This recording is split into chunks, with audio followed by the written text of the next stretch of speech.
What if the cheapest, fastest energy solution in 2026 isn't nuclear, but something already on your rooftop? For years, people were told nuclear power is the future of clean energy. But here's the issue. It takes 10 to 15 plus years to build a nuclear plant, and billions in cost overruns are common. Meanwhile, electricity bills are rising right now for homeowners. Here's what's actually happening in 2026 energy markets. Solar energy costs have dropped by over 80% in the last decade globally. Wind and solar are now among the cheapest sources of new electricity generation in many regions. And battery storage is rapidly solving the sun doesn't shine at night problem. Compare that to nuclear.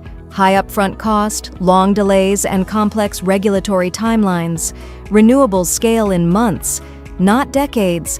For homeowners, this shift is massive. Instead of waiting for large power plants, you can generate your own electricity with solar plus battery storage, cut dependence on the grid, and protect yourself from rising energy prices. This is decentralized energy power built at home, not far away.